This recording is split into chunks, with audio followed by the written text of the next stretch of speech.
Hannah Gutierrez was the armorer on the set of the movie Rust in New Mexico. She was in charge of checking the bullets, checking the weapons. She was working as an assistant props master with Sarah Zachary. That did not go well, as we heard at trial. She called Sarah Zachary a "see you next Tuesday" on multiple occasions, which came out in court. After about a 10-day trial, she was convicted of involuntary manslaughter. She was not convicted of tampering with evidence. It was a stupid charge from the beginning.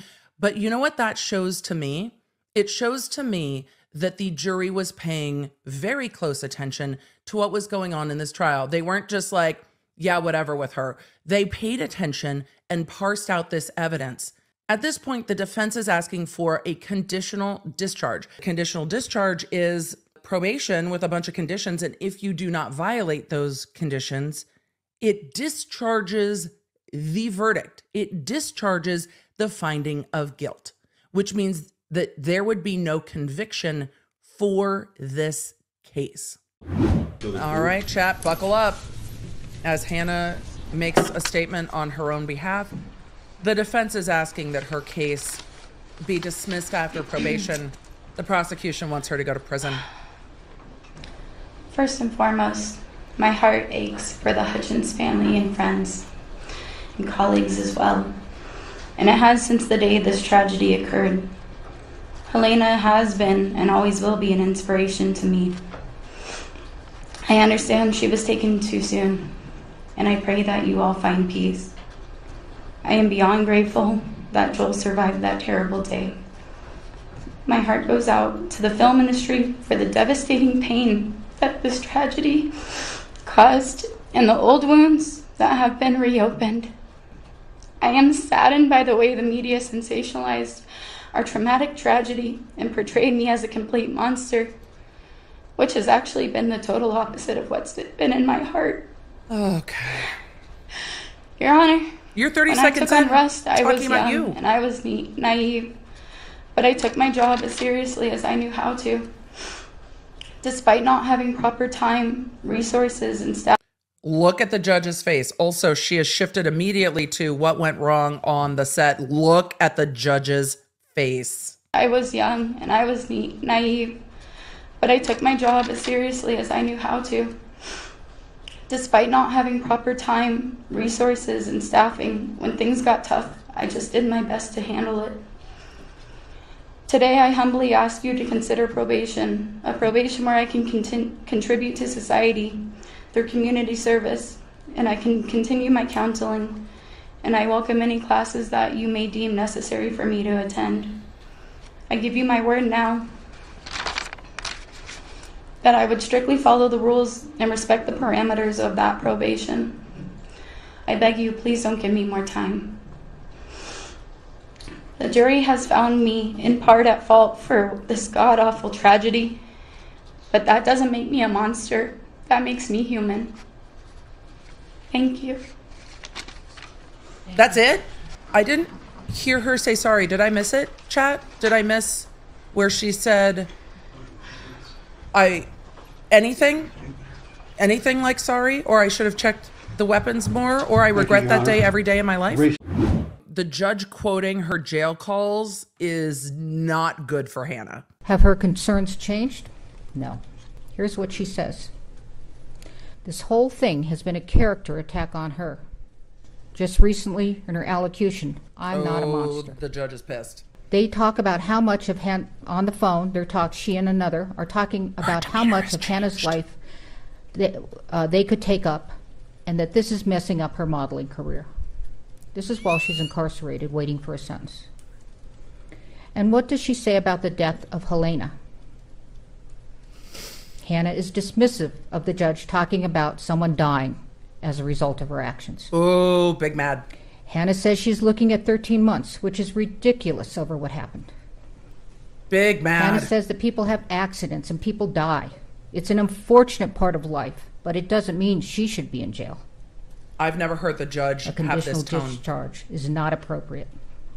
And the second option of leaving you in the detention center would be giving you a pass you do not deserve. Oh, done. I did not hear you take accountability in your allocution. Done. You said you were sorry.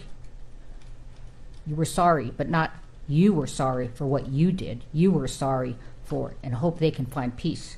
It was your attorney that had to tell the court that you were remorseful. The judge is staring at Hannah in this courtroom. The word remorse, a deep regret coming from a sense of guilt for past wrongs. That's not you.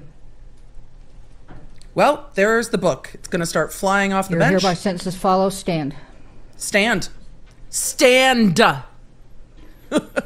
am sentencing you to 18 months of incarceration at a New Mexico women's correctional facility. And there you go. I find that what you did constitutes a serious violent offense. 85%. It was committed in a physically violent manner. A fatal gunshot done with your recklessness in the face of knowledge that your acts were reasonably likely to result in serious harm.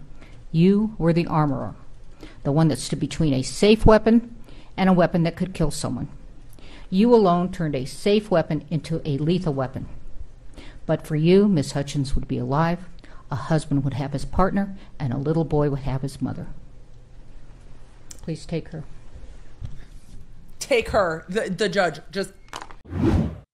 Today in court, Judge Summer did not hold back in how she felt about Hannah Gutierrez Reed's lack of remorse. She pointed directly to the defendant's jail calls that the prosecution summarized in their motion for sentencing and pointed out the utter lack of remorse, not only in the jail calls, but in Hannah Gutierrez Reed's statements to the court, wherein she said that she is not a monster and that we are human and humans make mistakes. She also went to point out the conditions on the set and said that she tried to deal with it the best that she could.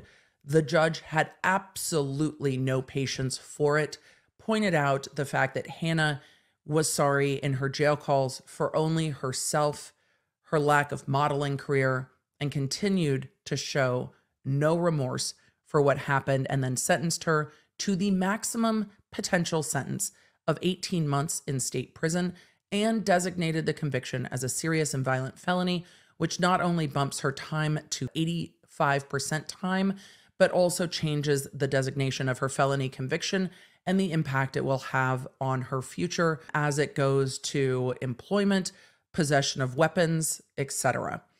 So Hannah Gutierrez will be transported from county jail or local custody to state prison in New Mexico. She did indicate in her jail calls that she wasn't inclined to show up to testify at Baldwin's trial, but also said she wanted to see Alec Baldwin in prison. So I guess the question for Baldwin's trial is, are we going to see Hannah Gutierrez testify from prison at his trial? We could, which would be interesting to see. The victim impact statements were heartfelt stories of the light that the victim, in this case, Helena Hutchins, brought to not just the world, but to her friends, her family, and the film industry, of her dedication to optimistically making things beautiful, to finding the shot that would make the movie memorable, that she had no lack of support and love and effervescence for those around her, and that she truly loved what she did and making beautiful things. They were very impactful statements. They were just heart-wrenching because in criminal prosecutions, the defendant's rights take precedence. Those constitutionally protected rights come first. And in all of it, the victims and their stories can get lost. And that is never felt more starkly than when you hear the impact statements from those who have been substantially impacted by the loss of life. And that includes statements from Helena's mother, her sister, her father. We did not see statements read into the record from Helena's husband or son, but we heard from her best friends, her coworkers, and Joel Souza. It should be noted that it is substantial that a first-time offender with no prior record on an involuntary manslaughter got a maximum sentence. That is unique and unusual. I would not say it's unheard of because it happens, but it is unique and unusual. Most people do not get a maximum sentence with no prior record, particularly on an involuntary manslaughter, where the entire contemplation of the crime is that it was an accident, but the recklessness or negligence led to that accident was severe enough that there should be criminal charges. Not every jurisdiction even has an involuntary manslaughter cause of action. Some countries don't have involuntary manslaughter because the belief in writing those laws is that sometimes an accident, though reckless, is truly an accident, and that those are matters for civil courts, not for criminal courts.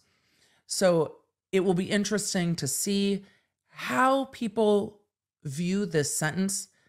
It is difficult to look at Dave Halls, who was the safety coordinator on set, who got 6 months of unsupervised probation for taking a deal early. Though in taking that deal, he did have to express remorse. Hannah, in her jail calls, believes that he threw her under the bus to save his own ass. So there is a large disparity between Dave Halls getting a 6-month unsupervised probationary sentence and Hannah Gutierrez getting 18 months in state prison. But I have to wonder, will Alec Baldwin's attorneys be calling the prosecutor and asking for their deal to be put back on the table, where Baldwin could have accepted a guilty plea for 6 months of unsupervised probation? Will this sentence change how they go forward in their legal strategy before this judge? I guess we'll see. For deep dives into the stories that I covered here, you can find them on my YouTube channel at The Emily D. Baker and The Emily Show podcast. I stream every Tuesday and Thursday. The podcast goes live on Wednesdays. And if you want to stay in the loop with everything I'm doing, receive the fastest notifications out there, and get more Law Nerd community, join me at lawnerdapp.com, our free app for iOS and Android.